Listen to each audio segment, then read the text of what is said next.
નવસારી જિલ્લામાં મેઘરાજાની ધમાકેદાર બેટિંગ સામે આવી છે, જ્યાં ચીખલી, વાંસદા અને ખેરગામ તાલુકામાં વરસાદી માહોલ યથાવત છે.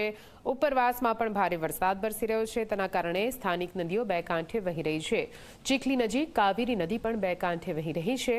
તડકેશ્વર મહાદેવ મંદિરમાં કાવેરી નદીના પાણી ઘૂસ્યા છે.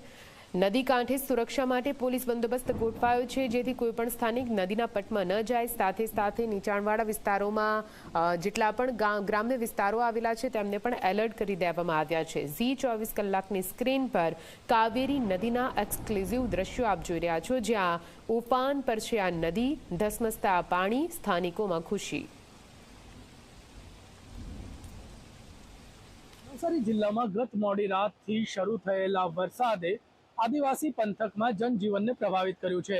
ખાસ કરીને વાત કરીએ તો આદિવાસી પંથકમાંથી જે પસાર થતી કાવેરી નદી છે, એ કાવેરી નદીમાં ઘોડાપૂરની સ્થિતિ હોય એ બની છે. અને હાલમાં જે છે કાવેરીમાં જે તડકેશ્વર મહાદેવ મંદિર જે ચીખલી રિવરફ્રન્ટ પાસે આવેલું છે, એ કાવેરીના પાણીમાં ગરકાવ થયું છે. જાણે કાવેરી ખુદ મહાદેવજીને ચરણ સ્પર્શ કરીને જળાભિષેક કરતી હોય એવી સ્થિતિ બની છે.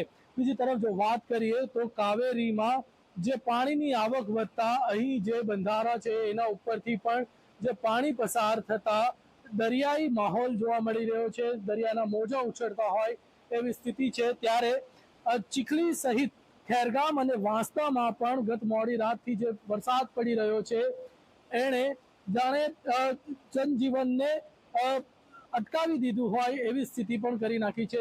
નદી કિનારે અનિચ્છનીય ઘટના ન બને એ માટે પોલીસ બંદોબસ્ત પણ ગોઠવી દેવામાં આવ્યો છે.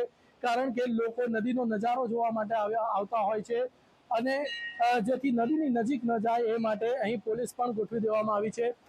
મહત્વની વાત કરવામાં આવે તો ગત મોડી રાતે જે વરસાદને કારણે જે આંકડાની ઉપર વાત કરીએ તો સવારે 6 વાગ્યા સુધીમાં ખેરગામ અને વાંસદામાં 4 ઇંચથી વધુ વરસાદ વરસ્યો હતો. જ્યારે અત્યારે સવારે 6 થી 10 વાગ્યા સુધીના 4 કલાકમાં જ ખેરગામમાં 3.25 ઇંચ વરસાદ ખાબકી ચૂક્યો છે. એટલે કહી શકાય કે ખેરગામમાં 8 ઇંચથી વધુ વરસાદ પડ્યો છે. ત્યારે આ વરસાદની સ્થિતિને જોતા વહીવટી તંત્ર પણ સતર્ક થયું છે, અને કેટલીક શાળાઓમાં જરૂર જણાય તો રજા આપવાની પણ જાહેરાત કરવામાં આવી છે. ધવલ પારેખ, ઝી મીડિયા, નવસારી.